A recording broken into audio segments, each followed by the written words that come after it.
Stay ahead of the game with the MOJO. We got picks, hot takes, all the info.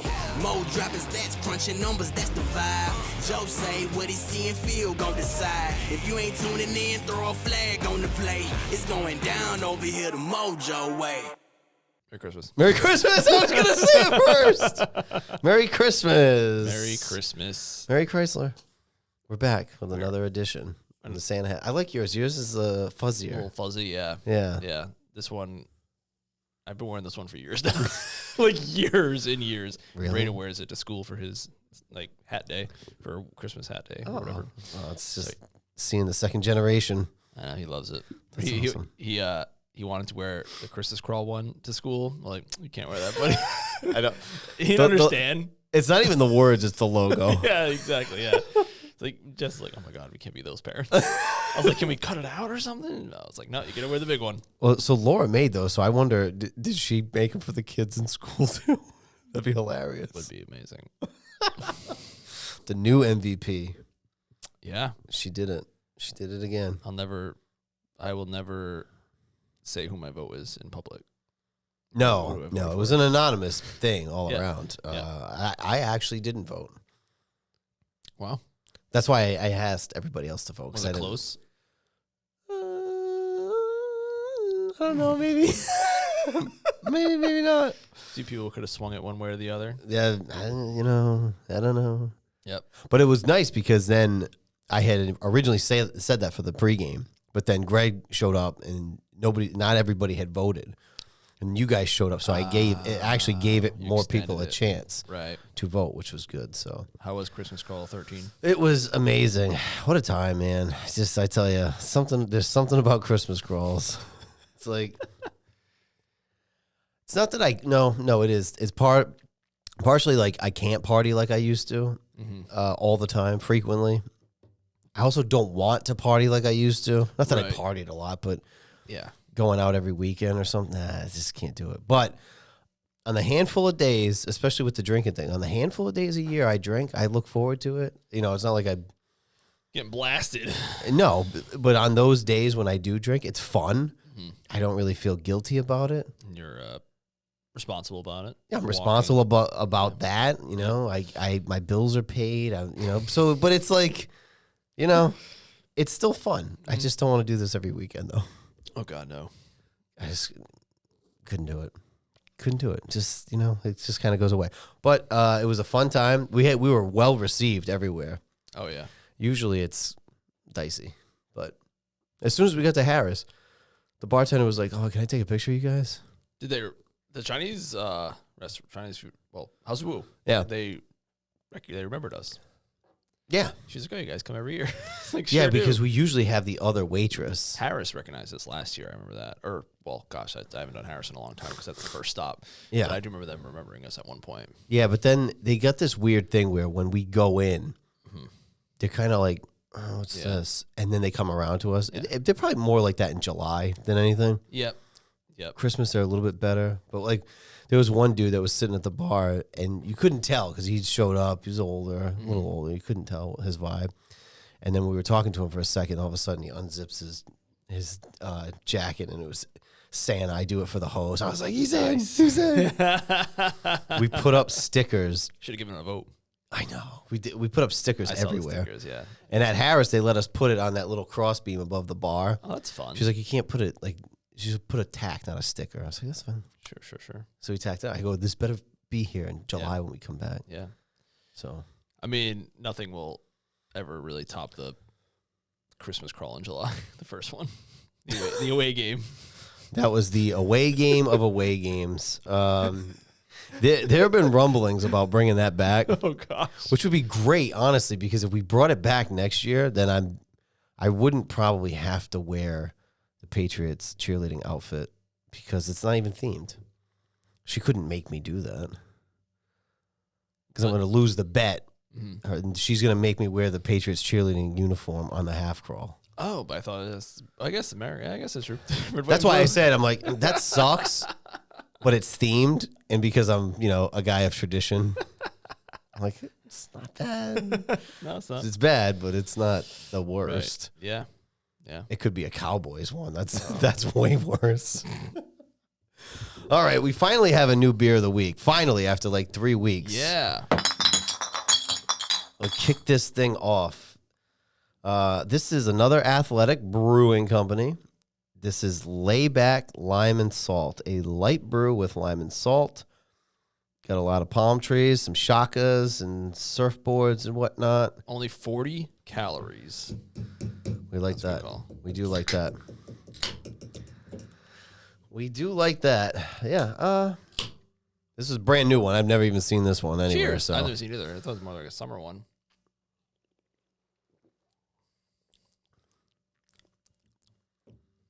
Salt's heavy. It's like a super Bud Light lime. Yeah. There's a lot of salt in that first one. It is like a Bud Light lime. That's like a double. It's like if you said, "Hey, give me a Bud Light lime double," like double. I want a double. Yeah, that's actually.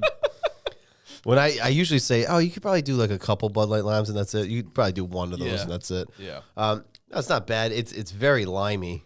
Yep. Very Very salty. Very limey.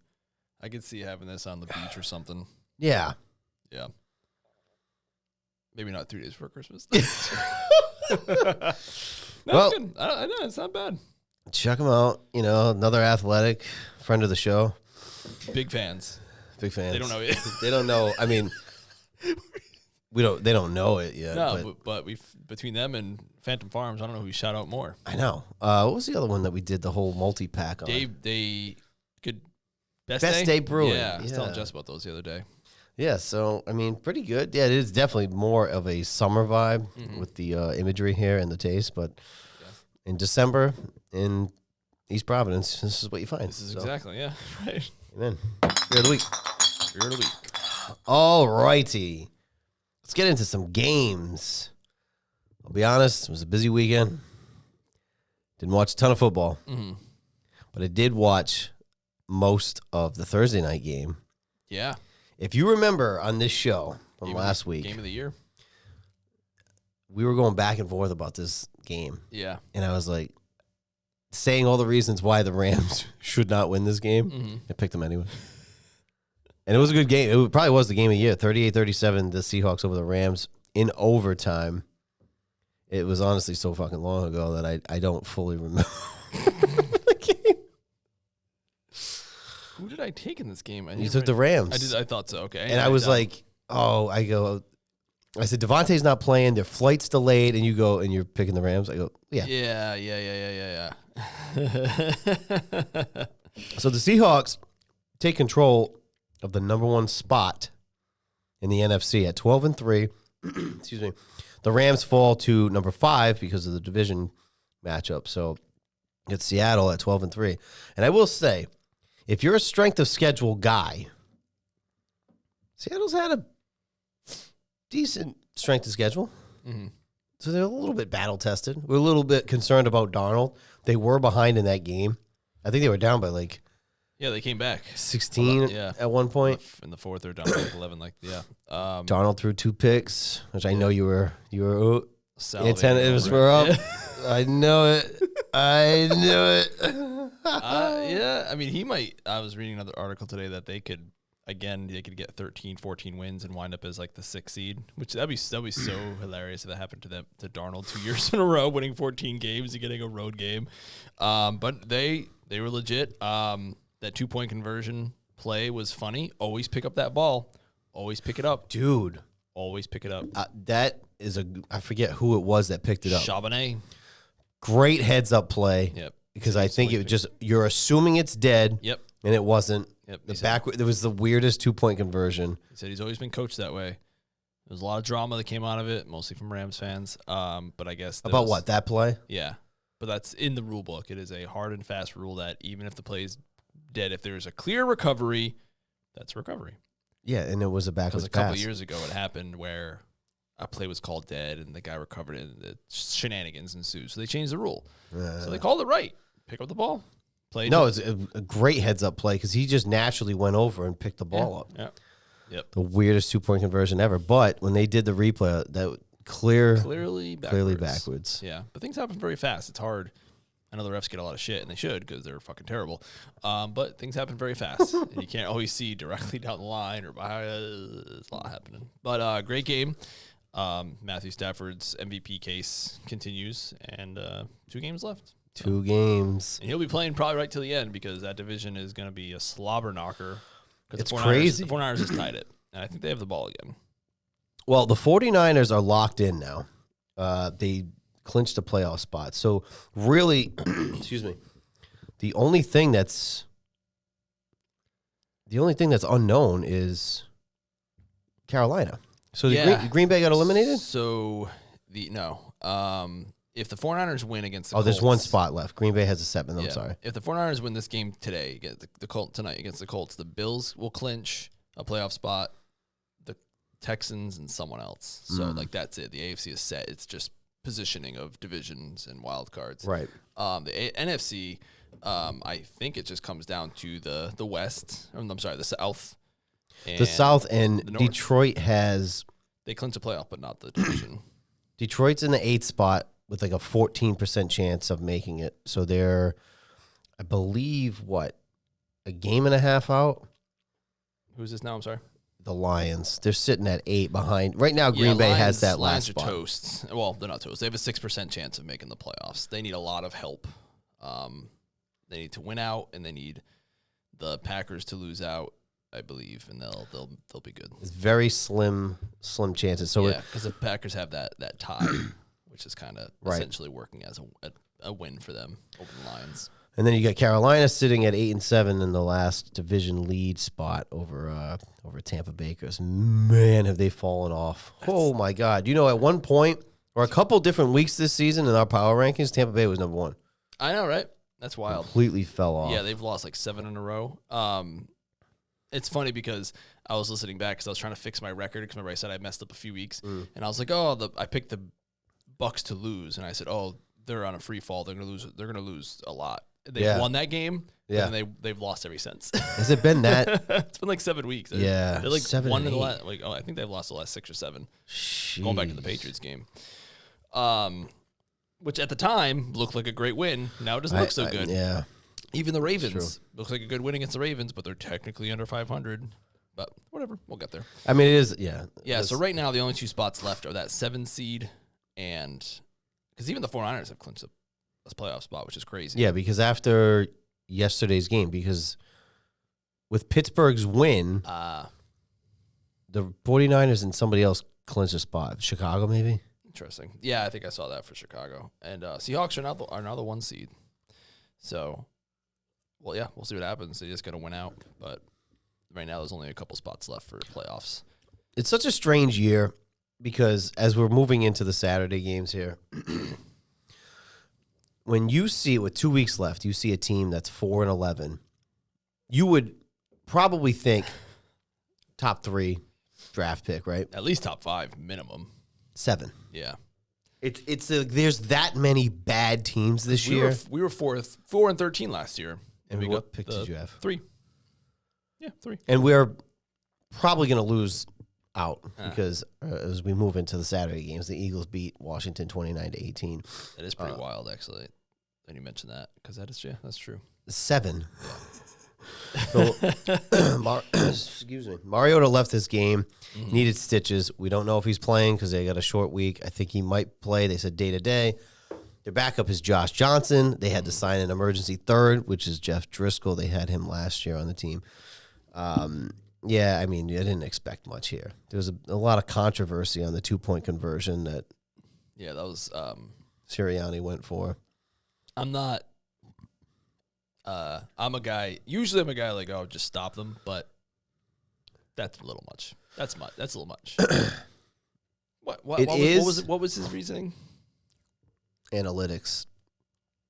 They go up by 18? 2 touchdowns and 2 2-point conversions? I mean, I think you could chalk anything up to analytics. Sure. Because nobody's ever really going to do the research. Maybe somebody on the internet will do the research. I mean, I guess if you're Washington or you're a Washington fan, what else do you expect? They're a division opponent. If he wants to be petty and do that, because if he was doing it out of petty reasons, whatever. It's like Brian Mitchell said, remember that next time. Mm-hmm. So, kick them while they're down next time if you get that opportunity. I mean, this is just a nothingness now. We have Philly, Dallas on Christmas. We end with Philly, which literally every game is TBD right now. So I'm assuming we're going to probably be in a 1 o'clock spot because Philly broke the streak. I know. I'm so sad. Officially broke the streak this weekend. Back-to-back NFC East champions, as they have not done since 2006. I think that's when the streak began. From 2006 until this year, in that span, Washington won the division 3 times. And the Giants won, I think, twice. That's crazy. So it's really just been mostly Philly and Dallas going back and forth with a couple sprinkled in there. Mm-hmm. That's funny. So, yeah, I mean, it is what it is at this point. Hopefully they figure out what they need in the draft. Do you plan on watching on Christmas? Oh, yeah. Yeah, because John and Alex are having people over a little bit later, but they got the early invite because, I'm not going to want to leave in the middle of the fucking game. So I'm going to go there early. Yes, I'm going to watch it. The only reason I didn't watch Saturday is because we were on the crawl. I mean, it was on. Yeah, we saw it at PVD Pizza. I saw a couple plays, but I mean, I was Shout in out the mode. PVD Pizza. If this was a game that really was important, I would have been following more than what I did. Yeah, of course. Yeah. Not that I wouldn't have missed the crawl for it, but I would have been paying attention a lot more. You'd have your phone and stuff. And it was on the TV at PVD Pizza. Shout out PVD Pizza. Right. It looked like All-Stars, but a little bit different. It was crazy to be back there. It was nuts. We did the face-offs again. We haven't done that in 10 years. That was when we first did those. 10 years ago. Isn't that crazy? That is crazy. I had to go scroll back in my photos and find it. Shit. That was good. Man. Well, we're on to next season. Officially. 4-11. So if we lose out, we would have went 4-13, 12-5, 4-13. So we'll see what happens. One day, 20 years from now, we'll go back and listen to watch these episodes, just to reminisce. We'll just laugh, right? What a time! I don't know. I will say, if you're a Washington fan, the pros here, you got your quarterback, you got a lot of cap space, you got a top 10 pick coming. There's some upside here. There's and I some imagine upside. you'll get some guys back from injury, and yeah. There's reason to be optimistic. It's not doom and gloom. No, just whatever. We should be used to it. At least now we're used to it. We already have a quarterback. Just gloom. Gloom. Just right? gloom. Yeah. We're not doomed. We're just gloomed. Yep. All right, moving on. The other Saturday night game, which I didn't really watch any of, although Our Bar had it on. Shout out Our Bar. Oh, nice. I did catch some in between my dancing. My drunken stupor dancing. Chicago Bears over the Green Bay Packers, 22-16 in overtime. I picked the Bears in this one. You did. I was doing great in the beginning. I was 7-1, and outside of the Monday night game, that we don't know yet, I'm 9-6. I started 7-1. Like, what the fuck? Man, but the Bears, they hung in that game a couple weeks ago at Lambeau. Yep. And I just had a good feeling after what Green Bay went through last week, going to Denver. I felt like Chicago had a prime opportunity to win this game, and they absolutely did. At home, they're in the news about their president writing that letter about the stadium. They want to move they're like, Northwest Indiana or something crazy. So that was in the news. It was put up or shut up. And they put up. Good on them. Jordan Love did get injured in this game, concussion. Which means he's likely not playing, because aren't they playing Christmas? They sure are. Those Christmas games are looking worse and worse. Oh, my God. So it's potentially Washington starting, outside of Mariota, but they're potentially starting a third-string quarterback. The Chiefs are starting a third-string quarterback because of Minshew. Sign Alex Smith out of retirement. And then you have the Packers probably starting Malik Willis. Yep. But if you remember, when Jordan Love missed time last year or the year before, Malik came in and did pretty good for them. Yeah, he actually did pretty good in this game. He's working himself into a nice backup quarterback role. I think J.J. McCarthy is also going to be injured for the Christmas games, maybe. Or they said it wasn't broken his hand, but he did miss Yes, I didn't realize he left until today. I saw it on the news. Yeah. So those Christmas games are looking weird. But the beauty of that is, too, it's football on Christmas. It's like Thanksgiving. The people are going to watch it because it's... Yeah, I do feel a little... It does suck for the Cowboys and Lions. Wait, It's the Lions are playing, not the Vikings. Did I get that right? I thought the Vikings were playing. No, it's the Lions are playing. Who are they playing? they're playing Christmas. We'll get. But anyway, I know. I know the Lions are playing, and so are the Cowboys. Like they already played Thanksgiving. Do they really have to play Christmas too? That seems kind of shitty. I'm just throwing that out there. I know. And I guess they gave them the layup when at least those two, they gave them the layup the following week after Thanksgiving. They gave them the game against each other. But now they're playing like 3 Thursdays in a month. It's just weird. Weird. The NFL, I love the NFL, obviously. This is why we do this show. But, I mean, Sunday games, Monday games, Thursday games, Black Friday games, Saturday games. Like, what the fuck, man? Yeah, I was reading about how back in the day, how Monday Night Football felt like such an event for a lot of people. Because when we were kids, it was on NBC. It was on like it was not. It's like nowadays it's on ESPN, but it was not ESPN when we were kids. No. I'm pretty sure it was on NBC. It was, because that was a major thing when it moved to ESPN. Yeah, because it was on one of the local stations. Yeah, and it was all, and like if you were a kid who didn't get the package on DirecTV, because no one had DirecTV that I didn't know a single person who had DirecTV except for my godfather who lived in like South Carolina. Yeah. If you didn't watch, if you caught your local game, and other than that, maybe one other local game, and then Monday Night Football. Yeah, right. Like that was it. Yep. It was like an event. You get to watch that. It was great. But now it's not. Now you get, like you just laid out, you get so much. Well, people made a big deal when they moved from the local channel, like the ABC or NBC, whatever the fuck it was. Yeah. And they moved to ESPN. Could you imagine telling those people back in the day, oh yeah, by the way, there's going to be a playoff game that's going to be on a subscription only basis? Yes, I know. When they did the Peacock thing. Yeah, they're doing it again too. They're doing it this year too? Oh yeah. I know they did Kansas City against Miami. One too. There might be a Netflix playoff game. I know that. Imagine telling somebody that 20 years ago. Yeah. What the fuck?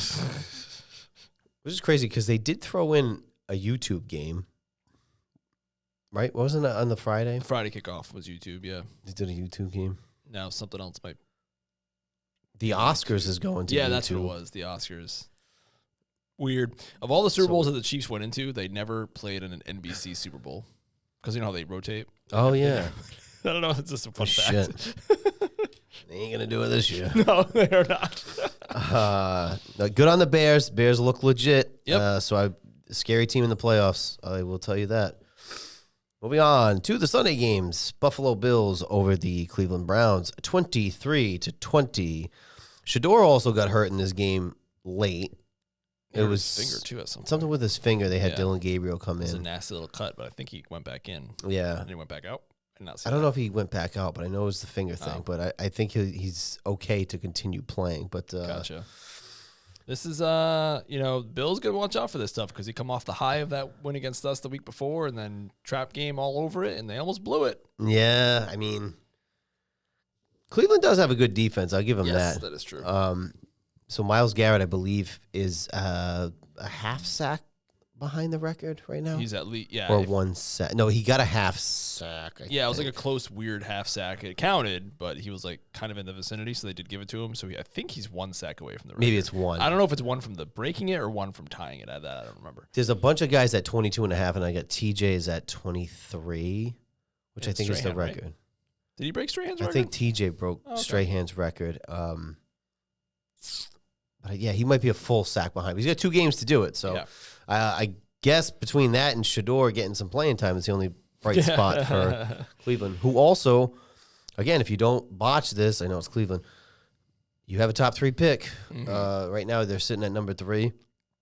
They have some bright spots here, so. Some crazy stuff will happen at the end of the last few weeks of the season where someone knocks themselves out of, like we did, last year. Yeah. Knock themselves out of it by winning. I know one of the games this week coming up is for the number 1 overall pick. So that'll be interesting to watch. But yeah, Bill's going to watch out for this. That is a good defense. Right now, with us beating the Ravens, it's just the seas are parting for them. We'll see what they do. So is it, if New England beats the Jets and the Dolphins, it doesn't matter. They control their own destiny, right? To win the division? Correct. So that's it. They just went out and they win the division. Because the Bills lost to the Dolphins a few weeks ago. Yeah. And their division record is 4-2, and ours would be 5-1. Right. As the first tiebreaker. And also, that was if we lost to the Ravens. Right. And we had the same record. Mm-hmm. Now it's doubly. We also have a better record than the Bills, too. Right. So, So if the Bills lose next week, we win. We got it. We can still win the 1 seed if the Broncos lose one of their next 2 games and we win out. They're playing the Chiefs.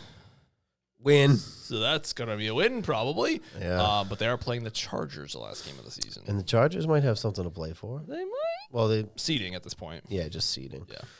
Well, we'll see. I feel like Buffalo's kind of primed for this, but also they've been playing with fire a little bit. So Yeah, that was a big spread, too. yeah, right. Big old spread. Good thing we didn't take that. No. Moving on. The Chargers over the Cowboys 34-17. I saw absolutely nothing from this game. However, again, if you're a strength of schedule guy, because some people are, of all the teams currently sitting outside the playoffs, which is, what, 18? How many teams are in? Yeah, 18, right? What? 18 teams are not in the playoffs. Math. Of all the Yes. So there's 18 teams that don't make the playoffs, and as of right now, one of those teams that also got eliminated. Uh-huh. The Cowboys have the weakest strength of schedule of all the non-playoff teams, Interesting. which I thought that was maybe Curious. showing something too. Like you didn't even have that hard of a schedule comparatively. I don't know what to make of the Cowboys. I really don't. Their defense is terrible. We said it early in the season that they had given up, I think 30 points in like 7 out of 8 games. It's just not sustainable. It's just not. It's just not sustainable. No, and eventually your offense can only do so much. Yeah, and it's a long season, and it's week by week, but you can't ask Dak to carry you every single week and throw a million. It's just not going to happen. It's just not going to happen. And then you eventually taper off. You see with the Bucs right now with Baker. Yeah. You can only do so much, and then you get a couple injuries. And even with like 2 really good wide receivers, I still don't think they have a running game. There's not much. Yeah, it was inevitable. I think the Pickens thing paid off for them, but they just didn't invest in their defense. And you let Micah walk. If anything, they divested.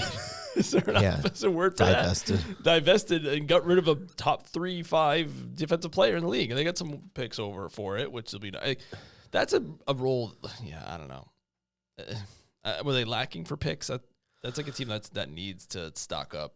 Like yeah, but even that too. Again, Cowboys fans, because every year is their year. Right. When did you know it wasn't your year again? You know, was it now because you got eliminated? Like, did you think you were going to go on a run? What were you seeing? Yeah. And they lost some weird games. It's just the eye test thing too. You just watch. It just doesn't look right. It just doesn't. Something's off. Yeah, the vibes are off. Vibes are not immaculate over in Dallas. I feel like these are like TikTok terms. Is this like a... Well, that was a big Patriots thing this year where, like, whenever they show, like, the locker room, everyone's celebrating, like, oh, this is immaculate. Yeah. Immaculate. The vibes are immaculate. All right. It's a nice word. Yes, but it's, I would put it in the category of when you say something or someone is beautiful. That is, like, top tier. Wow. Top tier. To say something is immaculate, like the Immaculate Conception, that is God-level tears. What are we talking about? Braden did ask us about baby Jesus the other day. Really? Yeah, it's pretty funny because his Meme has one at home at her house, and Ella found it, and she loves babies. She's like, baby Jesus, and then she dropped him and broke him. Oh, She said she just stopped, turned in the corner. She goes, "It's okay, it's okay, it's okay." She was like heartbroken, but we glued it back together. Oh man, you broke baby Jesus. She was just, and then like I wouldn't let her go to bed with him that night or the next night because he's a hard thing, like a porcelain thing, and we only do stuffed animals. She was just like she was crying. She wanted I want baby Jesus. It's like, okay.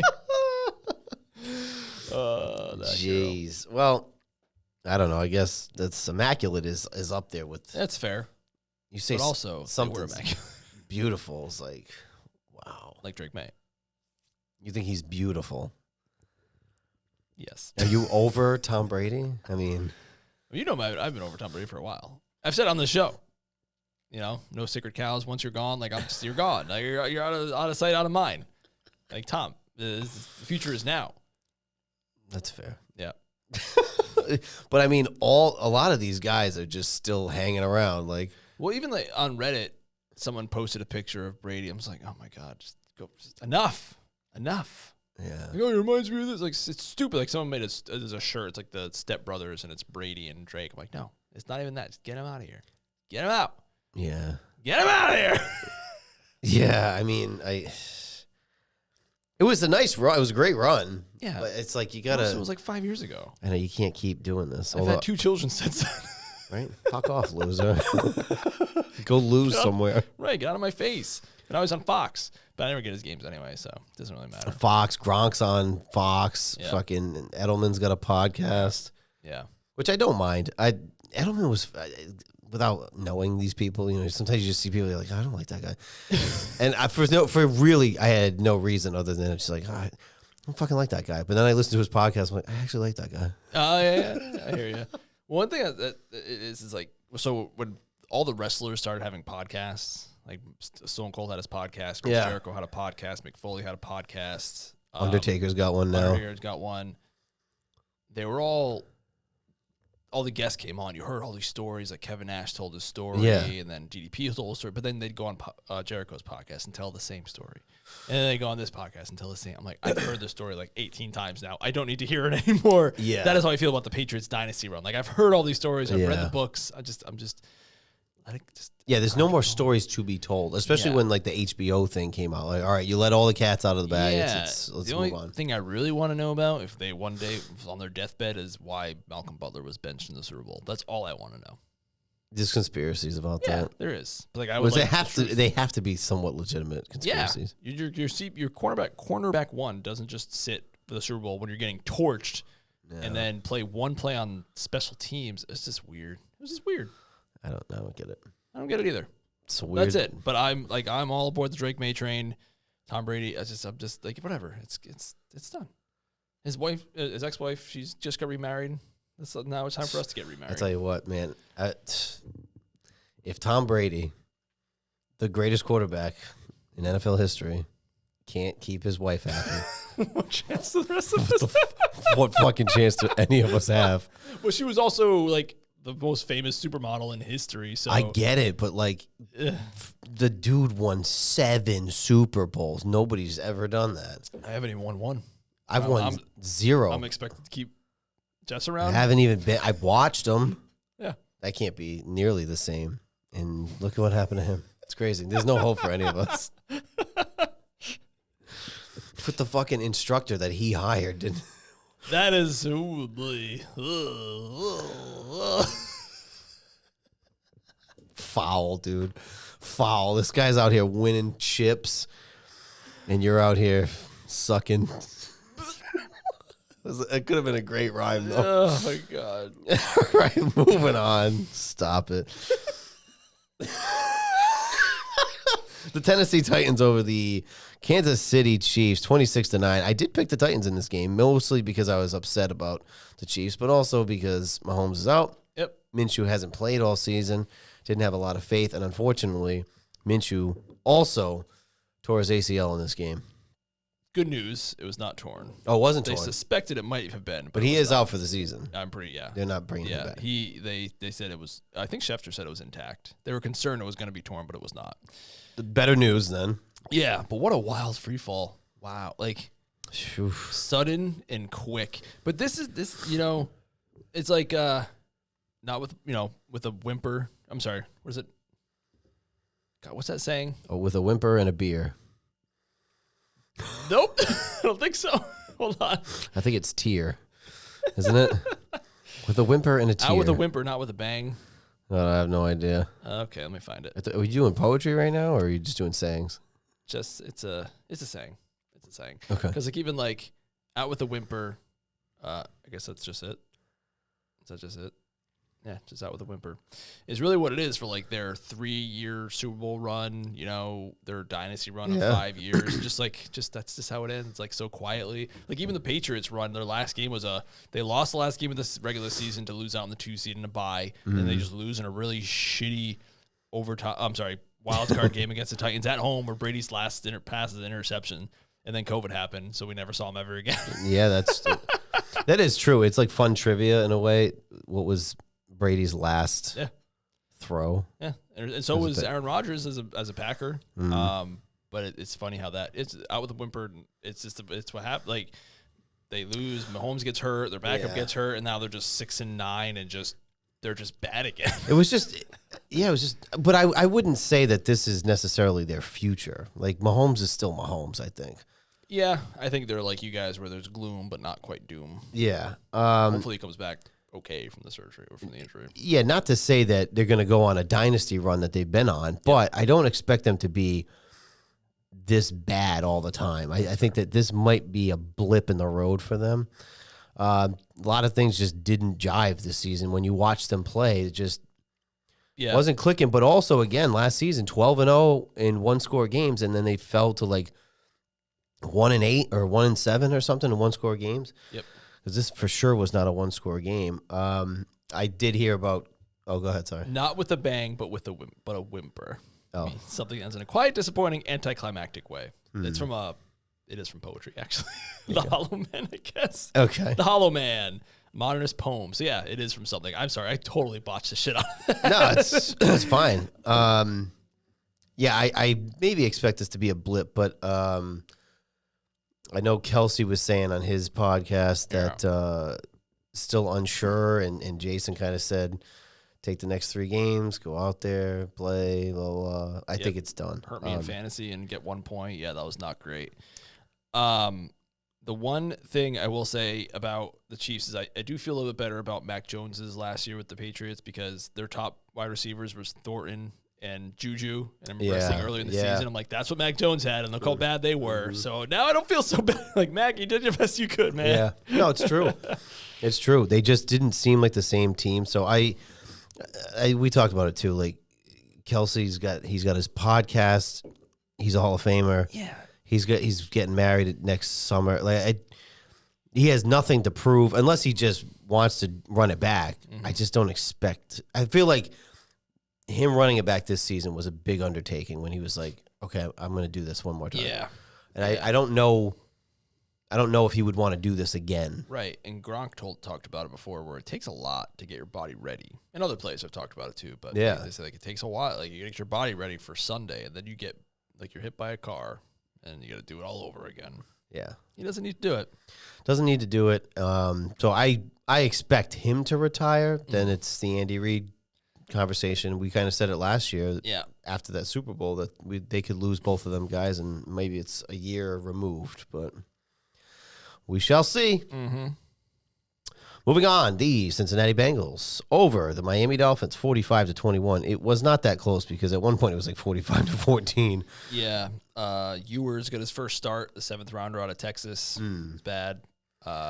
Expected to be bad. Yep. Well, against a really bad defense, too. Yeah, and the things are lining up for the Patriots because the Jets have announced their 3rd-string quarterback is now starting against us. And, and Ewers is starting the week after, so I don't even know the guy's name. Bad. Yeah, just real bad. Bad football. I mean, there's been some good football, but there's been some really fucking bad football. Yeah. When you're 4-11 and you are sitting at number 7, dog. I know. The first thing Variable said was take advantage of bad football, and boy, have we done that. Well, on a year it's wide open. I really believe it's wide open. Yeah, same. Your mainstays, I mean, I don't even expect Lamar to be in the playoffs at this point because of that loss and Pittsburgh's win. So the Dolphins, I think that nice little run they went on was great. I still expect them to make some major moves. They said yesterday that they're expecting that Tua just gets cut. Yeah, that's nuts. There's a lot of money on that, a lot of dead cap. Yeah, they're going to get hit with some serious dead cap, but I think they're all moving on. I think Tyreek, if he comes back, I think that they move on from him. I think they move on from Tua. McCarthy's coming back, like you said, and McDaniel, sorry. We had that. We kind of got that sense here. Like, we think they like him.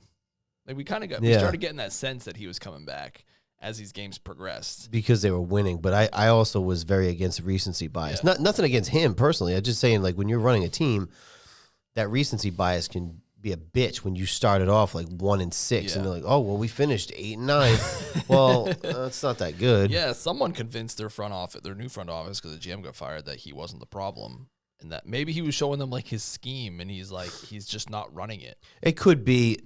maybe because you know you're getting a new GM. Yeah. You're clearly moving on from Tua, who and maybe it is. Maybe it's that too, where you don't have the right players for the scheme. I mean, Tua has not looked good. I think they were a good story a few years ago, and they were winning some games and whatnot, but there was some stat about them in under 45-degree weather or something that they were just saying again. Like 0-9 or something. Or under 40, I know he was like 0-6. Yeah, bad. They did the thing where like right now, the Patriots, like the goal is to win the division because you need to get that home playoff game. They went to the playoffs a couple times, but it was on the road in the playoffs. Yeah. One was in Kansas City. I think one was in Buffalo. You're always playing cold. You're Miami. You got to get that home playoff win. You got to get that division. Yeah. And they could not do that. It's important. Yeah, if you play in warm weather or a dome, Yeah. it's tough to go on a road. We didn't even talk about that with Kansas City. They just announced today. I don't like that. Me neither. I know why they're all doing it because they want to host the Super Bowl or host events during the off season. Which is it retractable? Because I think the one Washington is doing that'd be nice. I think it's some sort of retractable. Yeah, it's all about the off season stuff, hosting events and concerts, and then hosting Super Bowls. That's what it's all about. It's all about money. But I don't love it. But they're gonna leave Kansas City, Missouri. Yeah. For Kansas City, Kansas. Yeah. Which is only like 20 miles, but right. Still. But that's in 2031. It says it's about a $3 billion stadium. They've been at the current location since 1975 or something like that. Yeah, oldest in the league. It's the oldest in the league? Mm-hmm. No, I thought Soldier Field was, no?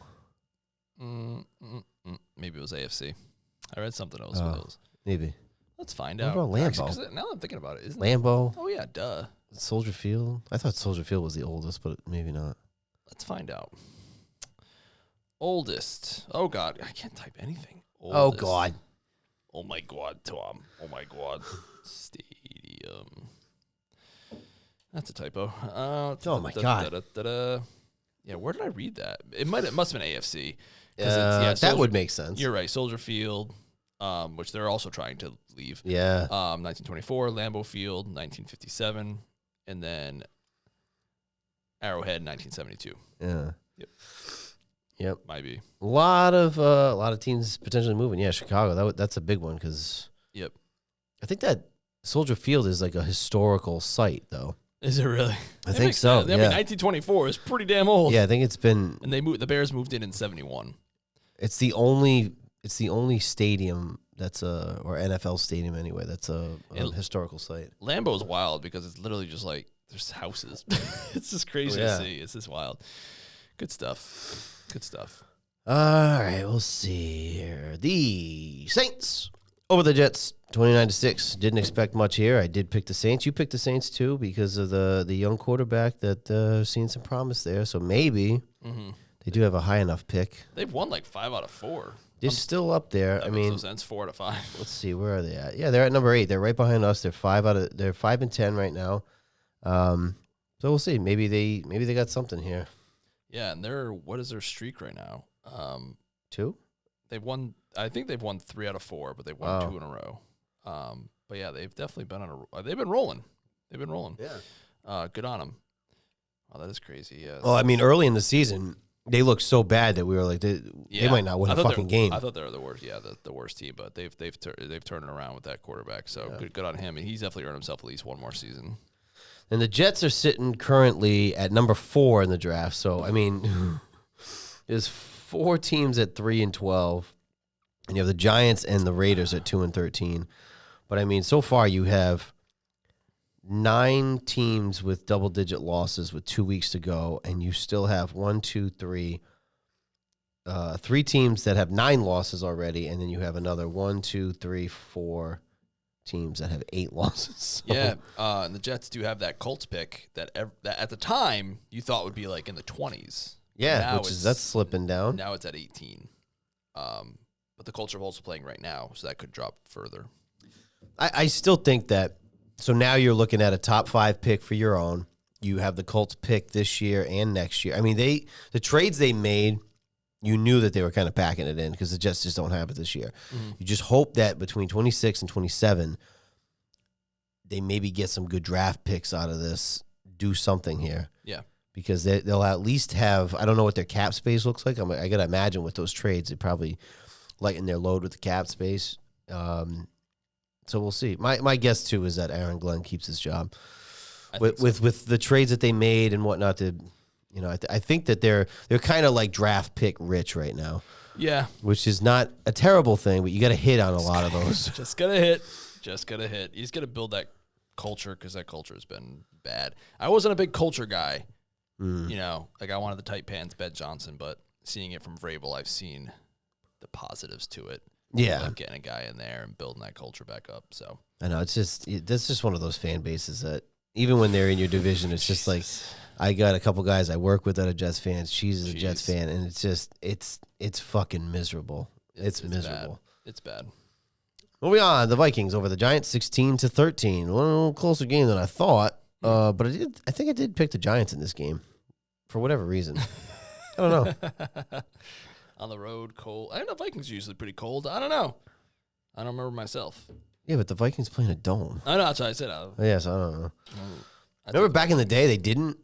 Those games must have been wild. They played all the fucking snow they had. Well, they played the Metrodome, and then that one year they had to play at the University of Minnesota, and that's when they played in that super cold playoff game against the Seahawks. Yeah. When Blair?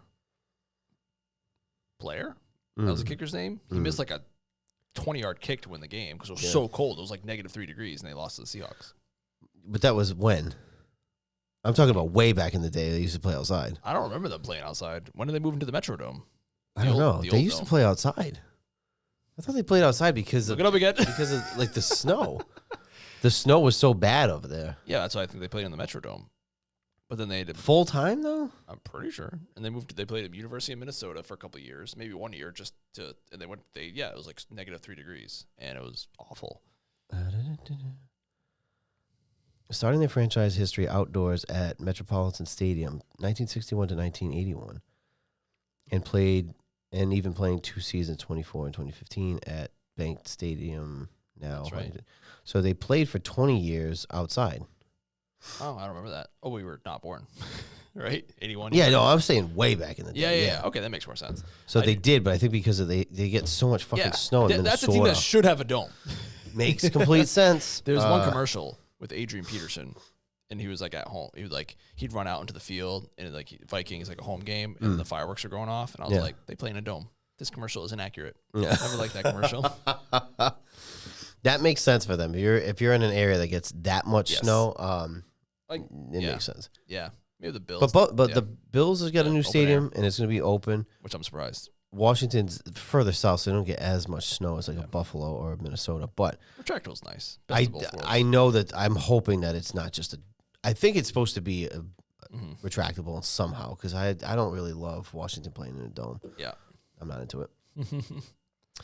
Moving on, the Panthers over the Buccaneers. The Baconators have completely derailed and fallen off. You picked the Panthers. You also picked the Panthers to make the playoffs, and right now they are in the lead of that division. And the way that Tampa looks, and you couldn't win this game, nasty interception at the end there too. Yeah, it was just ugly. I just think the wheels have completely fallen off of Tampa. Are they playing not this week, the week after? There was something with that potentially. Because I think if the Panthers win, I think if they both win, that is for the division. I'm pretty sure. You think you called that last week? Yeah, that would be the case. Yeah, so we'll see what happens. So like the Panthers, like in theory, could rest their starters and then play in the last. Play, yeah. So we'll see. Yeah, let me just double check that. Yeah, I didn't think they'd win the division, but I thought they would. I don't know. I had a good feeling about their coach, and he's another culture guy who's building up. But they're just that team is Jekyll and Hyde. Like they lose to the Saints, they beat these guys. Well, the Saints have been playing better That's too, true. so we don't know. That's true. Yeah, they play Seattle. They're at home against Seattle, and then they go to Tampa Bay. Okay. Which maybe they. That'll probably be the Sunday Night Football game, honestly, because that's what they like to do. Like they like to do a division. That's what they typically do. Is they'll put one of the division games on. You know, and that would probably be the one because whoever wins is in. The other one is gone. Out. No wild card for you, sir. Mm-hmm. Moving on to the Jacksonville Jaguars over the Denver Broncos. The streak has been broken, 34-20. And let me tell you something. Very impressive win because you broke the streak, but you played at Denver and you put up 34 on that defense. Yao Ming. Trevor Lawrence has really come around these last few weeks. He's starting to believe. Ever since they got Jacoby Myers, they've been playing lights out on offense. They extended, too. Yeah, and they just had, I think they said they have like a 6-game winning streak, and it's like the franchise record, and it should be 7 because they should have beat the Texans. So they're peaking at the right time. They have an outside shot at the 1 seed. Yes. It is possible. Yeah. The streak should, even with you guys, it's better if the streak ends Now. now. It's cool to keep winning and shit, but I'd rather take my loss now, try to recover, and then, right the ship, go into the playoffs. So and the Broncos, they had the inside track to the 1 seed, but now they are still a 1 seed. If they win out, they'll get it, but they do have the Chargers game. Even the Chiefs game, a short week, Christmas, funny things happen, but they are playing a third-string quarterback with that great defense. Yeah. So we'll see. But on Thursday, they played the Raiders, and they won 10-7. So anything can happen. True. We still have a shot at it. But, 3 teams still battling for the 1 seed. 2 seeds not as glamorous anymore because you don't get the bye, which is fine. The 1 seed should be the only team with the bye, honestly. And that's Jags. the better incentive there. Yeah. Is to have the 1 seed. Right. I want to play for the 1 because then before it's like, well, I play for the 2. Like I get home field advantage except against the 1s. It's like there has to be more incentive there. Agreed. So the Jaguars helped you guys out. Denver still holds the 1 seed for now, but we'll see what happens. Mm-hmm. The Atlanta Falcons over the Arizona Cardinals, 26-19. And that's all we have for that game. All I got. So the Steelers over the Lions. This is a crazy ending. 29-24. The Steelers were doing everything possible on this last drive to give this fucking game away. Mm-hmm. But I need to ask your opinion on the call. Yep. The call of pass interference on the last play with Amon-Ra St. Brown. I thought it looked like he gave him a shove. I don't know if the guy sold it. The thing that was weird about it is, did they call Amon St. Brown with a touchdown, or did they call a touchdown that lateral to Goff who scored the touchdown? Wait, say that again. So did they say he scored a touchdown on the catch or on the lateral? On the lateral. Okay. He wasn't there yet. Right. That's what I thought. I don't know why they didn't call that play dead with 2 seconds left because it was getting pushed back. So I'm surprised they didn't call. I'm just surprised is all I'm saying. Yes. But I thought it looked like he pushed off on He him. definitely pushed off. Yeah, I thought so. He definitely pushed off. Sometimes, but then there was a play in the Patriots game where Booty, it looked like he didn't look like much, and they called that. He would. I don't forget if it was Ramsey or not, but he kind of flew back a little bit. Yeah. But you definitely pushed him. Yeah, I thought this is pretty clear. And then there was a pass interference on the other play when Pick play.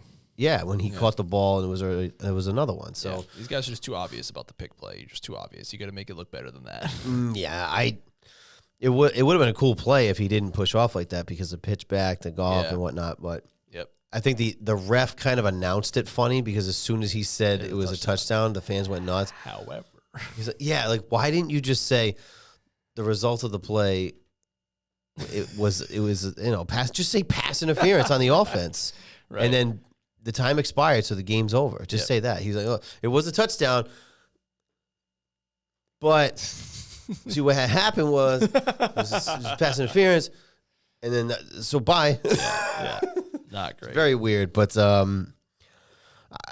these are one of those things where when you're on the outside, it's easier to say that play sucks. That call maybe sucks.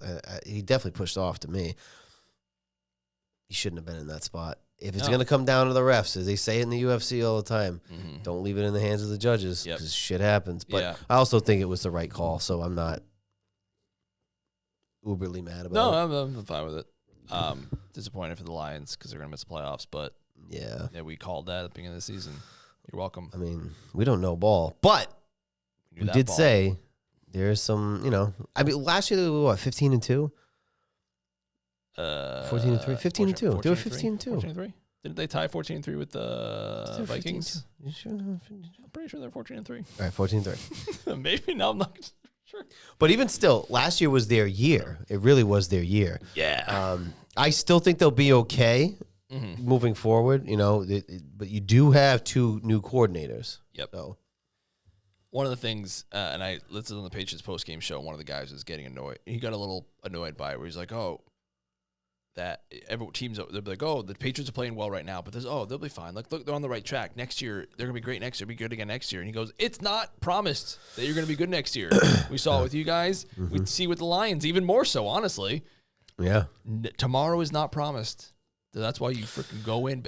There is no tomorrow. Exactly. That's why you don't trade the top 5 defensive player in the, just tomorrow. And then the Colts, that's why they can't rag on the Colts for doing what they did. Tomorrow is not promised. Yeah, right. You never know what's going to happen. Everyone thought the Lions would be a mainstay forever, and they're out of the playoffs. Well, look at the Chiefs. Who would, if you would have said Mahomes will be at least healthy through week 14, right? Yeah. And Kelsey would be healthy. Mm-hmm.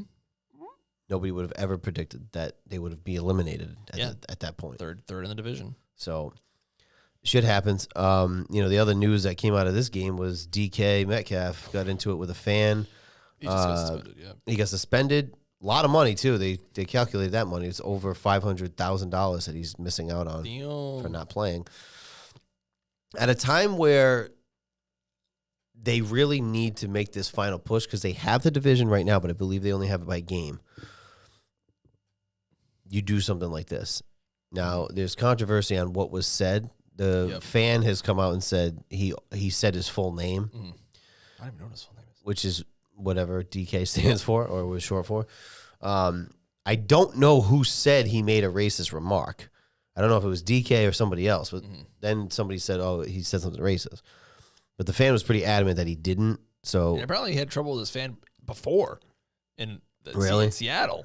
It's like fans, I am not a fan of fans doing that. I don't like it. Don't antagonize the fucking players. But also players, are you ever close enough to a fan to even do that? Just stay away.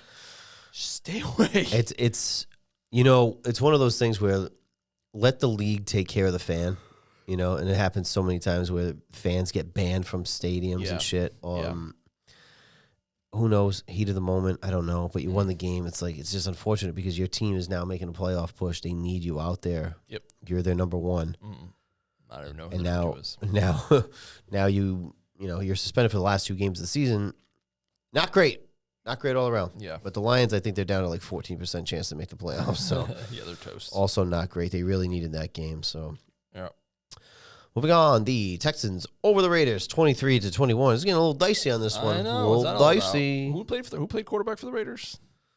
I don't know. Didn't Gino get shut down? Was it O'Connell? I thought so, but I really don't know. This Wi-Fi thing is really a pain in my butt. Really grinding my gears. Let's see. It just takes so long. I even went off Wi-Fi. I know. No, Geno Smith played. It was Geno. Yeah. I still can't believe they drafted Gentry. So stupid. Yeah, it was hairy. I didn't really watch any of this, but Texans pulled it out. Well, the game is still 7-7. 49ers cold. I still maintain that the Texans That's not right. could be a scary team in the playoffs. No, now it's 21-14. Sorry. Yes, I agree. I don't want that defense is kind of scary. And right now, if the playoffs started today, I lost what seeding they would be, but I want to say 7. So we could, if we were 2 and they were 7, that's who we'd play. Not great. Not good, Bob. No, not great. Not great at all. And then moving on to the Sunday night game was your game. The Patriots over the Ravens, 28-24. Good game. Tired. I bet. I didn't see none of this. I actually didn't even know Lamar got hurt and left the game until this morning. Because I saw a diddly poo of this game. Like Jess said in last week's Hot Take, you've seen the best of him, in my opinion. And he was playing this game. You could tell he wasn't right. Although this injury was a new one. Mm-hmm. But even some plays, I'm like, he would have ran that before, and he didn't. Mm-hmm. And then they called a run. They called a design run. He's only 28 years old. And even the announcers were like, oh, yeah, they haven't been doing that much. And that was the play he got hurt on. A contusion in his back. Yeah, he's gotten hurt. I mean, he was hurt earlier this season. It didn't seem like he ever really got back to 100%. Yeah. Huntley I think, is a good backup for them. I feel like a healthy Huntley is the same as an injured Lamar. A healthy Lamar obviously is worlds better, but he wasn't 100%. I can't believe they did the Pooper Rush experiment this year. I thought that was stupid. I think it cost them their season. Yeah. So that was bad. But and we all know how I enjoy the Ravens because they were my Super Bowl pick, but now I'm mad at them. I'll never pick them ever again. Fair enough. But it was a good, fun game to watch. It was the Ravens are known for their running attack, and our run defense is absolutely brutal right now with Milton Williams being out and Spillane being hurt. And they showed a quick graphic during the game of all the injuries that happened to the Patriots during this game, and it was kind of crazy. Because Henderson, he got a concussion, right? Yep, concussion. Diggs went out to be evaluated for concussion, but came back. So we had Henderson with a concussion. Our right tackle, Moses, went out with an injury. Munford came in to replace him. He got hurt, and then Moses went back in. Well, Morgan Moses did that another game because he was sick. Yeah. Yep. And he came out and then he went back in. He's battling. Farmer went out. Our Charles Woods went out. And then Tonga. I was like, oh, Tonga's back. And he got out immediately. I was like, damn. Now, are you concerned at all going into the playoffs with injuries? Oh, for sure. I mean, I would love to have that bye to heal up. Henderson, hopefully he'll be back because usually concussions are like a week, maybe 2. So hopefully he's back. But the big ones, I think we're gonna we'll get Campbell back. Milton Williams and Campbell are the big ones. That's it. If we get Milton Williams back, I'll feel a lot better. Yeah. Because that run defense is awful. I don't want to get on Jess's hot take too soon, but I gotta speak to something at the end of the game, which I'll get to at Jess's hot take. But it was great. A lot of fun things happened in this game. So Drake had his first 300-yard passing game, but that just shows like your comeback. That's when you throw the ball. But we didn't. We threw it like. At the end of the game, he threw it like almost 20 times in a row. It was just throw after throw. And then the one play, Jess and I are like, oh, here comes the run. 20-yard run for a touchdown. So I don't know what the Ravens were doing. But they gave up an 11-yard lead. Oh, sorry, 11-point lead. But again, we've said it before. I said before, it's like, that's 2. It's 2-0. Yeah. That's all it is. It's 2-0. Right. A 10-point lead. It's not your father's 11-point lead anymore. Nope. Played some. The nice thing is, the reason I love football so much, this is why I just love football. Because it was 7-0 Ravens. They're running it down on a throw. They're just going down the field. I'm like, we are so freaking, like, we're screwed. Mm-hmm. We're screwed. We're not going to stop. We can't stop a nosebleed. Literally the next play, fumble. Yeah. We recover it, 7-7. That's why I love football. See? It turns on a dime. It does. Never doubted him for a second. But you know what, too? You blew the game against Buffalo, and I said you're going to find out who you are. And I don't care. I mean, Lamar played only the first half. Yep. Baltimore's not an easy place to play. Yeah. Even though they're not maybe as good as they were, but Baltimore's not a fucking easy place to play in prime time, too. The lights are bright. So you got flexed in. New England responded, and I said that to Jess. I said, like Joe made a good point. I said, how do you respond to that loss? Not only was it a loss, it was a pretty bad loss because you had that 21-0 lead. Right. It was really bad. So they bounced back. They came back. Drake got that monkey off his back of the 300-yard game, the first comeback. Mm-hmm. And it was a delight to see. Well, now they're controlling their own destiny, at least for the division. Yes. So that is for sure. It was good. I don't know how else what else. One thing that did come up during the game, they showed a graphic, and the Patriots have the second lowest strength of schedule of like all time. Do you know who the first of all time was? I think this was in like NFL history. I believe it was NFL history. Is a graphic that I saw. Was it a strike year? No, I'll give you a hint. It was a Super Bowl winner. Ooh. And it was how recent? Like since 2000? No. Before 2000. Very close. We were the Rams? Yeah. Oh, really? The 1999 Rams. Wow. Because I remember when we were kids, that was like right before middle school, like they were always bad. The Rams were always bad. And they must have had the last place schedule, had the easiest strength of schedule of all time, and wound up winning the Super Bowl. Like, oh, that's good. Excuse me. Well, yeah, I mean, if you see like some of the worst teams in the league, I mean, right now, the top 7 in the draft. They all have a strength of schedule of 500 or over. Dallas is funny because 441. They have the easiest strength of schedule of non-playoff teams. It is pretty historically bad. You guys have a 380. But even that, because if you look at strength of schedule, the most impressive really is the Texans sitting at 10-5 with a 540. But shit, anything can happen, really. I guess you can only win the games that you're games that you're playing. So in front of you. Yep, that's for sure. Washington will have an easier schedule next year. So and that Rams team in '99, they won the Super Bowl and then missed the playoffs in 2000 because my guess is they played a more difficult schedule. But then in 2001, they were back to the Super Bowl. So crazy. You never know. You never know. But everybody feels it's a universal feeling that this year is fucking just feels weird. Maybe it's just because also Cincinnati has missed the playoffs 3 years in a row. Since that Super Bowl. That's nuts. But they've always been Burrow's also been injured. Right. And they're always one of those teams you're like, oh, Cincinnati. They haven't even fucking made the playoffs in 3 years. Yeah. Them and the Ravens and obviously I feel like the they always Chiefs. get eliminated late too. Like last year they got eliminated the last week of the season. People were pissed off because the Chiefs benched their starters. Yeah. Because they're afraid of Burrow. So yeah. Well, honestly, don't hate the player, hate the game. Win more and you don't have to worry about that. So don't let the Patriots beat you week 1. With a very, very, very, very bad team. Right. What are you going to do? All right. Well, that was your Week 16. Week 16. In the books. This is one of the last times. It is the last time. It is the last time. I will report back. We will report back next week on Super Bowl winners for fantasy football. I blew it in both leagues. Both? Yep, my keeper league. I didn't play Burrow, who had an amazing game. Because since Brissett has been playing, he was his QB2 in fantasy. He was doing great. I'm just a fucking idiot. And Burrow had all that sad talk, like emo Dan Rock talk the week before about I hate football. I don't like football. So it's like, whatever. Yeah. They're out of it. He's not going to. And then he went off on the Dolphins. I should have fucking known better. I'm an idiot. I still might have lost even if that happened. But the other guy had a guy on his bench with 23 points, so I shouldn't feel that bad. And then in Cheese's league, Laura won by Thursday night. Yeah, so she had texted me Saturday confirming times for the Christmas crawl, and I said, "Oh, by the way, good looks on the playoffs." She goes, "I didn't even look because I was nervous." Stafford put up 1,300 points, which again in the Cheese League, that's a lot even in the Cheese League. Yep. So, it was kind of, and honestly, Trevor Lawrence did put up good points for you too.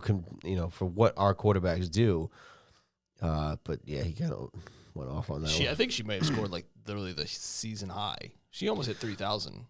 Yeah, she's at 26. Oh, so she finished 26-18. Yeah, I think that might have been the high, which maybe it's her revenge tour because she was 7-7, barely in the playoffs, and now she's potentially going to the Super Bowl unless something crazy happens on your end. No, you're down by 1,200. Yeah, last year she was the team running away with it, and she lost in the playoffs. And I believe also Alex is going to get beat as well. Oh, my God. Yeah, he's down by about 300 points right now. He's got Jonathan Taylor, so I think Bill's got somebody playing right now. Who does he have playing? Who the fuck's in the game right now? Oh, he's got Kittle. So it's Kittle against Jonathan Taylor, but he has a 1% chance to win. So, both you and Alex were 11-3. Bill is 9-5, and Laura's 7-7. So anything can happen, especially in fantasy football. So we'll see who wins the Super Bowl. We should probably have that by next week. In the OG League, I think Cheese is also going to the Super Bowl. Well, he's going to the Super Bowl in that league. He beat Greg, so he's playing somebody. So. Nice. Cheese could win a fantasy football championship, just not in his own league, in a different league. So, so that I'll be out of it. FanDuel, I don't think I'll be getting the most points in that one either, which we just do week to week. So I'll just be letting people know about my bets. I did bet. So Drake May had an over under of 266.5 passing and rushing yards, and I was like, I'm gonna hammer that over. I should have bet the house because he got like 480 Yeah. combined. Oh, yeah. And I just took Brock Purdy over 8.5 rushing yards, which I feel like was low. Yeah. And he has 11 in the half. Oh, It's yeah, not even over yet. So Yeah. So I again should have bet the house. Look at those. Look at that green. It's so nice. Shoulda, woulda, coulda. Yep. So Laura could potentially be, she could have a hell of a week. She won MVP in the Christmas Crawl. Oh wow. She could be a fantasy football champion. So we'll see what happens there. I am mostly sad that I blew it because I want to cheese on this program. To present I know. The trophy. It's going to delay it another year. Although, who knows? If depending on who wins, maybe he'll pop by. Maybe. You never know. We need to get some more guests. Yeah, we'll get more guests. I mean, off season, we're going to have other people on in the off season. Oh yeah. Fans of different teams. That's right. So we can maybe just bullshit Dogs about up their too. team. Yeah, we can talk about the Raiders. Yeah, we can talk about the Raiders, and that's probably it. Yep. Raiders and the Jets. Do you have a hot take? Came face to face with Jessica last week, and she said, "Did you like my Jaden hot take?" And I said, "No." So I'm assuming you have one. You already mentioned it. I do. John Harbaugh will be fired. Wow, that could be one of those. There's always a surprise. Mm-hmm. That could be one of the surprises. Yep. So the one thing I did not mention during the Patriots game. So Derrick Henry was running it down our throats. He had 7.1 yards per carry. He scored the touchdown to go up against us to make it 24. 21. 27, 21? 27. How was it? We were down by 11. 24. Okay, yeah. I can't do math right now. 24-17. Yeah, 24-17. Oof, that took us And, way too long. Miss Sambuca would not be happy with us. No. And then he never saw the field again. My father said that today because, again, I didn't see any of this, and he's like, I don't know what the fuck happened, why Henry got taken out. He was like, he was running it all over them. Yep. And he got taken out of the game. He got taken out of the game, and like they do. But he wasn't rotation. injured. No, they do a rotate. Like after the post-game show, Harbaugh was like, "Oh yeah, I would have loved to have him out there, but it was where we were in the rotation of the running backs." It's like, What? You're the head coach, dude. You're the head coach. What? So Maybe he wants to get fired. He had 7.1 yards per carry, and Mitchell had 1.4. That's a fireable offense. Yeah, no, that's bad. I'm pretty confident if Henry went back out there, we probably would have lost that game. Yeah, that's not good. In a must-win game, that your best player, because especially with Lamar being out, you're leaving him on the bench. Weird. Yeah, I don't like that. That's Very weird. weird. It's Yeah. very strange. Very strange. When you said that, it kind of brought up the fact that for another year, we didn't talk about it. Or another year, the Steelers are over 500. Oh, I know. With that win, I was like, when I saw their record when I was watching the game, I was like, motherfucker, they're going to do it again. I have nothing to say. I really don't. It's like, it's unbelievable. I feel like because they won and it was like they were celebrating, I feel like Tomlin's not getting fired. No, he probably won't be. But what's going to happen is they're going to get blown out in the wild card. And they have no contingency plan at quarterback. Yep. There's none. You have nothing. And because you're going to make the playoffs again, you don't have a high enough draft pick. Yep. I know we've been saying this since the MOJO show year one. But when the wheels fall off, it's going to fall off hard. Yeah, it's going to get ugly. Hard. Or it's going to be a whimper and a shot at Jameson or whatever the fuck that saying was. They've just been whimpering so much. They've been whimpering every year, and they get into the first round, they get blown out in the wild card. It happens every year. I remember when we played them when we had drafted Chase Young and Tomlin. Well, during the game or something, he said to Chase Young, "I don't ever want to get a high enough draft pick to get a guy like you."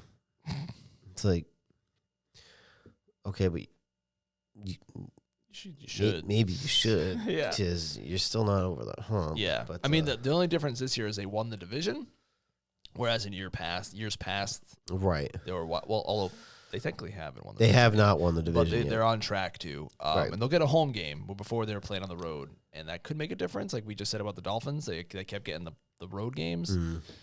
We'll see. I mean, I won't count Cleveland because they're Cleveland, but, on a year where Baltimore is not the same and the Bengals went through Burrow's injury that lasted a lot of the season, I guess it was in the stars for them to do it again. So annoying. One last thing about the Patriots. We play the Jets next week in New Jersey, and if we win that game, we'll go 8-0 on the road, which I don't think we ever did. That's crazy. Under Brady, except for the 18-1 season. Crazy. Got to win on the road. That's right. It's crazy. Road Warriors, baby. Crazy. Well, that's your hot take. John Harbaugh fired? Duval?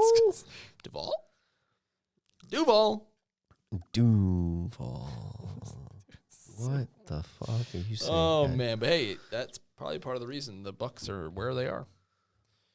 Because he was their offensive coordinator. That's true. Again, coordinators. Look at Ben Johnson, what he's doing over there in Chicago. Lions must be so pissed. Lions fans must be so fucking pissed.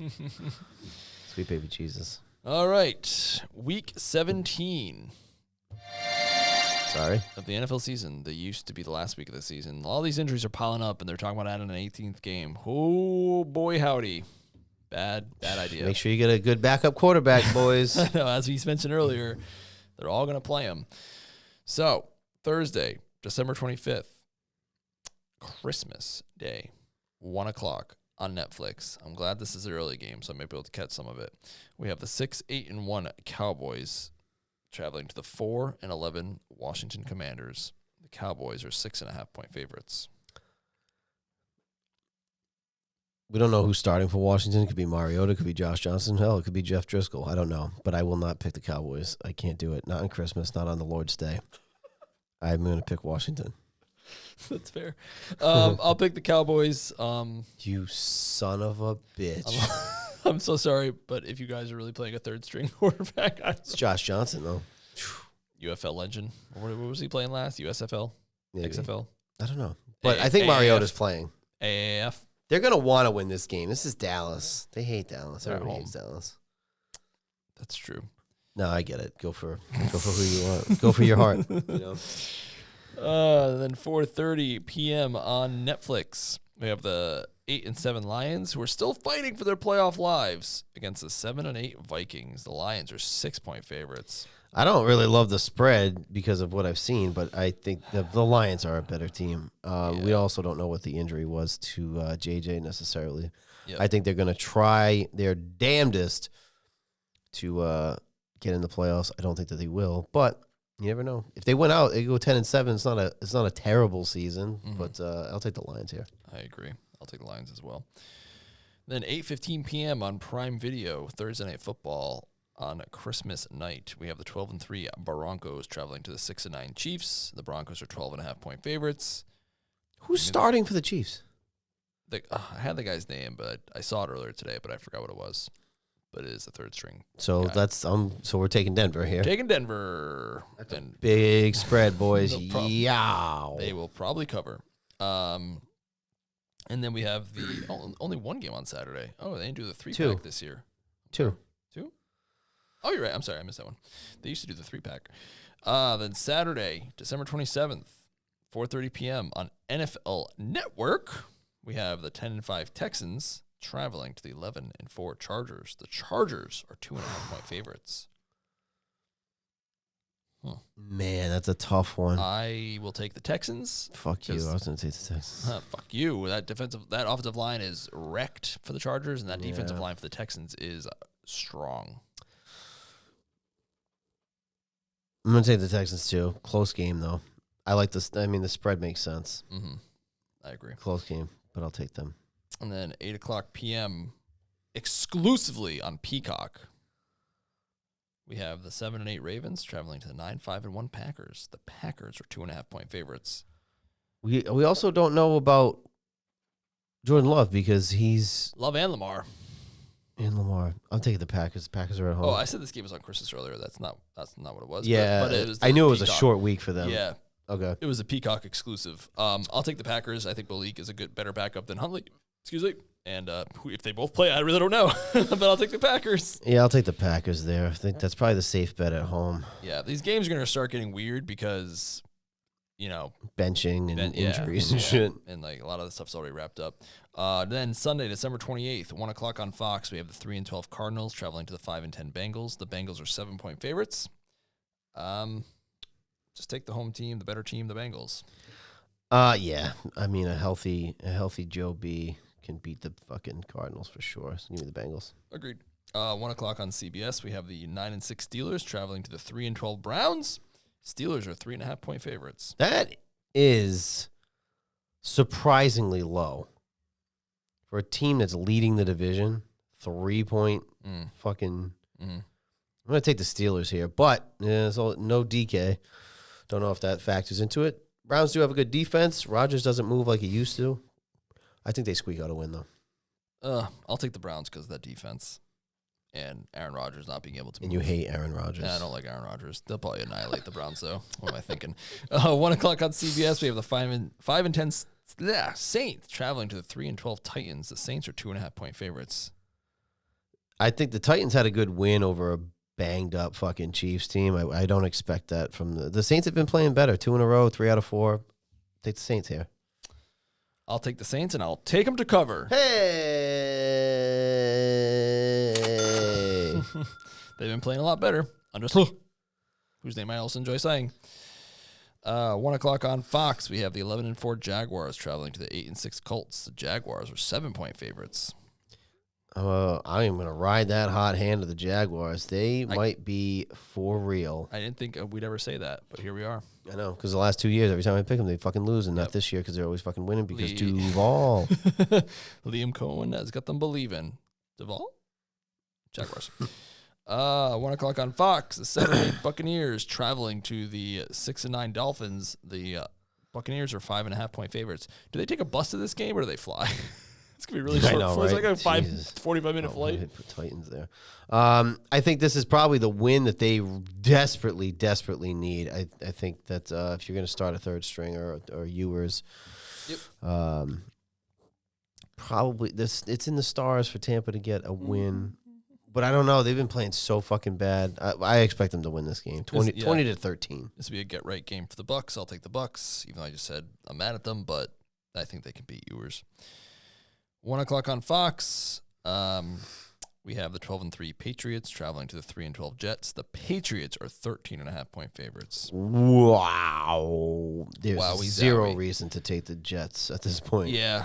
This is like the fucking, I know you don't like the name. I'm going to say it, though. This is like the Brady era spreads against the Jets. This is like reminiscent of things have only days. gotten worse for the Jets since that Thursday night game where they played us like fairly competitively. Like we still covered by more than 2 scores, but it's only gotten worse for them. That offense is just abysmal. Yeah. And now they're playing a third-string quarterback.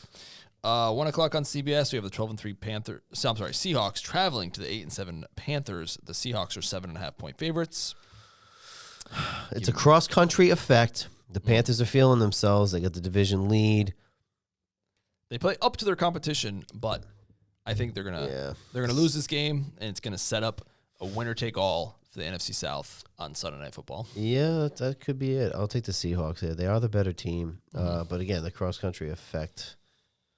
We'll see. Now, this next one is exciting. This is the ultimate. Alex, the ultimate toilet bowl. For the number 1 pick in the NFL draft for one more week. 4:05 p.m. on CBS, we have the 2-13 Giants traveling to the 2-13 Raiders. The Raiders are 1.5-point favorites. They're at home. The Giants have been playing worse, if you could be believed, and the Raiders have been playing better, if that could also be believed. So I'll take the Raiders. I know. It really is the poop bowl. Plus, you're kind of going cross country there with the Giants. I'll take the Raiders because you at least have Geno. I don't know. 13-10. This game ends in. Yeah. Raiders win. So unfortunately, because they can't score 20. Oh, I think they scored 20 last week. Yeah. See, Finally, you never know. Things happen. You never know. 4:25 on Fox. We have the 10-5 Eagles traveling to the 11-4 Bills. The Bills are 2.5-point favorites. I would love for the Eagles to win this game. Oh, sorry. You would love for the Eagles to win, and I would love for the Eagles to lose. Taking the Bills here. Yeah, I'm probably going to take the Bills too. The Eagles have won their division officially. They don't really have much more to play for besides seeding. They're getting a home game at this point. What do they care? Yeah. So, I'll take the Bills. Agreed. 8:20 p.m. on NBC and Peacock. We have the 11-4 Bears, really good game. 11-4 Bears and the traveling to the 10-4 49ers. 49ers are playing right now, and they are 3-point favorites. Ooh, that's a tough one. Man, is that a tough one. That's really tough. I don't like I'm going to that. ride the hot hand. I'll take the Bears in this one. I'll pick the 49ers just to be a little different, but yeah. That's Bears, a man. tough fucking Bears game. have earlier at the beginning of this year we said the Bears have to prove something to us, and they proved it. Man, I'll give them credit. And that guy, 11-4. and that gentleman who said the Bears are going to win against Packers a couple weeks ago, hey, you pulled it out last week, so good on you. Saying. Then Monday, December 29th, my anniversary, 8:15 p.m. on ESPN. Hey. How are you? This is. Wait, 7. It is. Let's see, Steel Trap. I just can't remember which buttons to press. Right on time for the 7-year itch. Have you heard of this? What's the 7-year itch? That's when people start getting divorced. Start getting that itch to move on. The difference is, yes. I feel like, yeah, well, I've heard of this, but I feel like that takes more of effect if you've gotten married if you're in your 20s. Right, yeah. Because, like, I don't know, who the fuck's getting married in the 20s? Yeah, just like, I don't have time to break in a new man's. No, you don't. Well, that's perfect, because we just talked about, if Tom Brady can't keep his lady happy, what the fuck are we doing? Dude, what hope do I have? And the hope is that Jess is too lazy to break in a new man. So I got that going for me. Right. Also, we have the MOJO show. I know. You want to break up the band? Right, exactly. Don't get that 7-year itch. Kill you. Don't worry, I use lots of baby powder. The 11-4 Rams are traveling to the 6-9 Falcons. I'm so mad the Falcons won last week. The Rams are 7.5-point favorites. I will take the Rams here. Why not? It's going to be a fight for that number 1 seed. Are they playing each other at the end? Is it Rams Seahawks at the end? Let's find out. That'd be wild. I don't think so. Let's look ahead a little bit. Because all division games, I know that. Yeah. All the Jets and Bills. Bills are going to fucking toast them. No, the Rams playing the Cardinals. Shit. I think the only... It's not nearly the Seahawks play the 49ers, though. That's a good one. That could be for the division itself right there. Because they're totally all going to be 11-4. Totally could. So I'm guessing the Panthers and Bucks are going to be the Sunday Night Football game because it's going to be for the division. Shit. Yes, that makes sense. And the 49ers Seahawks might be flexed into some sort of primey-timey game. So we'll see. Totes. The goats. Well, that's your picks for week 17. 1 week left. Yeah. Man, those seasons just fly on by. Are you ready for your top 10? Yeah. Sorry, I just closed my docs here. Close my docs. You just tell me when you're ready. I am not yet ready. I'm ready. The MOJO Show Power Rankings. At number 10, I have the Philadelphia Eagles. They are still the reigning, defending, undisputed NFL champions, and they won their division. I think they're like the only team to have actually won their division. Yeah, you're welcome. You're welcome. They broke my favorite record of all time, but, they're still the champs for a few more weeks. Yeah, hopefully they don't repeat. Number 10, I have the Chargers. Let's see what happens with those old Chargers. But they're playing good ball for a banged-up line. Mm-hmm. Herbert's still looking good. See what happens. Honestly, between 9, 10, 11, 12, it kind of got a little dicey. But I like what I'm seeing from the Chargers for now. So number 10. Yeah, I got the Chargers at number 9. I really thought they were going to fall off, and they have stayed strong. So good on them. Harbaugh's a good coach. He always get his team ready to play. I don't think they're built for the playoffs because of his mindset, but I can't fault them for what they've been accomplishing with the decimated offensive line. Number 9, one word. Duval. Double. Number 8, I have the 49ers who are playing right now. Quietly have just been so good. It's so weird. They're third in their division, but they're probably better than most of the league, 2/3 of the league, I would say. Mac Jones kept them afloat, and Brock has got them steady Eddie. So number 8, I got the 49ers. See, they were a bubble team for me. Number 8, I have the Houston Texans. A little bit of a close game with the Raiders. This shit's bound to happen. Their defense is stout. CJ's playing good. They're kind of white hot right now. I would not want to play them in the playoffs. We'll see what happens. Number 8 anyway. That's why I have them at the 7, the Texans. And I think they're the 7 seed right now. It might turn out that we play them in that first wild card weekend, super wild card weekend, which I'm not looking forward to playing them because of that defensive line and our offensive line. I think Drake was under pressure like 70% of his snaps last night. Not good. So, yeah, Texans at 7. Number 7, I have the Philadelphia Eagles. They're kind of going under the radar the last few weeks. They got a lot of shit, a lot of heat for all this, the A.J. Brown stuff. But they won the division. They snapped the streak. I don't know how much they have to play for at this point to what you said before. They're still dangerous because of their coach, and they have everybody pretty much healthy. So, Philly, watch out in the playoffs because, if you're a newer team like Chicago going in the playoffs, I'd still be scared of Philly if I were you. Number 6, I have Duval. Number 6, I have. That's all we can say, really. What else do you have to say? Right. Number 6, I have the Chicago Bears because, to that point, they've been playing better. They got a big win. I mean, they played Green Bay tough a couple weeks ago. They get the win at home in overtime. They are white hot right now. There's a few teams that are like really hitting their stride right now, and I think Chicago is one of them. However, in the playoffs, everything changes. That playoff experience is going to be huge, and their coach choked last playoffs, so who knows? I like it. Number 5, I got the Bears. The beginning of this year, I said they have to prove it to me, and I think in my power rankings, if you were going all the way down the list, they probably started somewhere in the bottom 20, and look at them all the way up to number 5. Man. Kalo's been doing well. I think I enjoy it for that fan base. I think it's just good for the NFL where teams like the Bears, you think of them as like institutions. They're probably them and the Cardinals, I think, are the 2 oldest teams in the league. Cardinals, you never think of that, but the Bears, you do. We just said Soldier Field is old as shit. Mm-hmm. So good on them. Hopefully, I kind of want them to win that division, honestly. Yeah. It's good for some parity in the league. Yeah. Number 5, I have the Buffalo Bills. I think they're playing good. They are playing with a little bit of fire with their first half shit. They almost lost to the Browns. Big win last week. We'll see what happens. Again, this is your year. If you're the Bills, this is your year, at least in the AFC, to go to the Super Bowl. So we'll see. Number 5. Number 3, I have Number 4. I'm sorry, number 4. Sorry. I have the Denver Broncos. I think they are fraud alert. Still doing pretty good. So I got the 1 seed, but they had a stranglehold and they're letting it slip through their fingers. Ooh, fuck. So I'm not a believer. I'll say that right here, right now. Ooh, he did have a really bad interception in that game.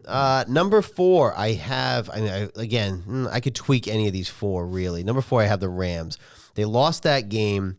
They were up by, I think, 16 late. But Seattle is not a pushover, so I don't think it was as much of a negative to the Rams that they lost this game as it was for maybe a positive for the Seahawks. They're still dangerous. Stafford is on his MVP season. Devontae Adams should be back for the playoffs. That might change things, so still dangerous. Rams number 4. I just realized I messed up my power rankings and did not include the Seahawks, but, I'm just going to keep rolling with it. Wow. Number 3, I have the Bills. They came close to choking against the Browns. Do a little flippy-floppy here with them and the Patriots. They still have Josh Allen. They're still dangerous, but there's danger there with them of really laying an egg at the wrong time because they have a bad coach, in my opinion. Wow. Number 3. What I was just talking about with the Rams game, Seattle. I mean, not only did they beat the Rams, they came from behind. They were down late, down 16. Darnold threw 2 picks, and I know Maurice was already celebrating, like, oh, it was going to be a 4-pick game. They came back. They won that game. They have the number 1 seed. They are dangerous. They can put up points. Watch out for Seattle.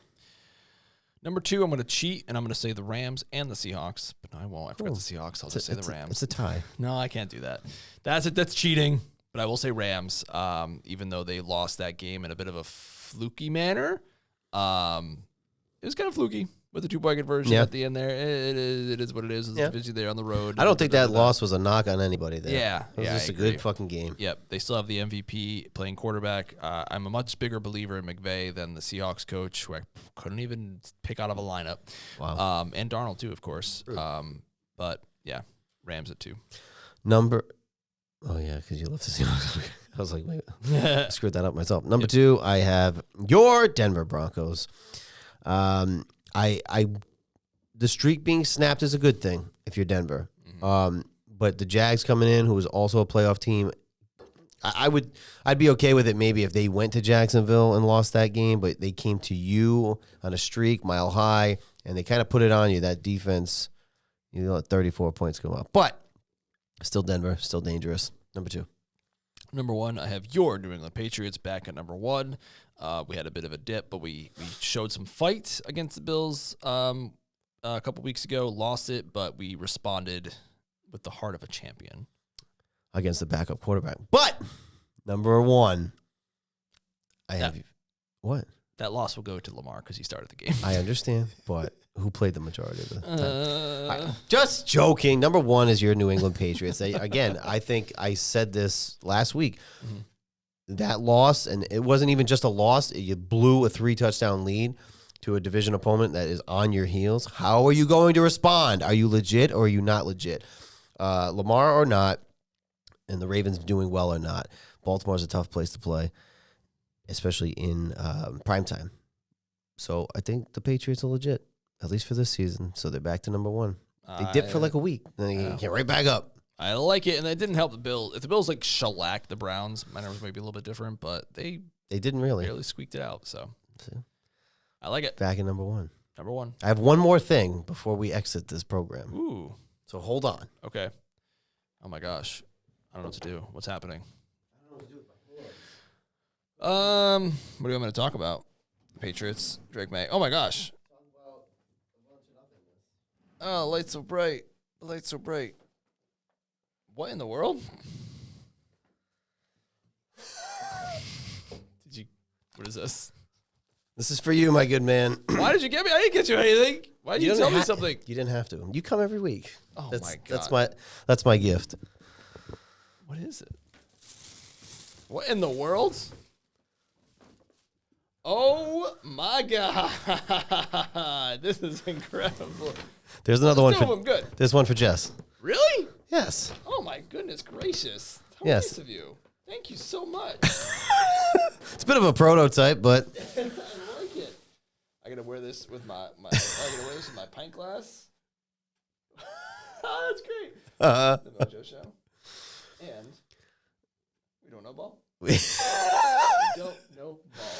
I love it. see. So Merry Christmas from the MOJO show. It's it's a bit of a prototype, but if anybody wants one, Yeah, holler at your boys. yeah, let us know. Yeah. We'll get them for you.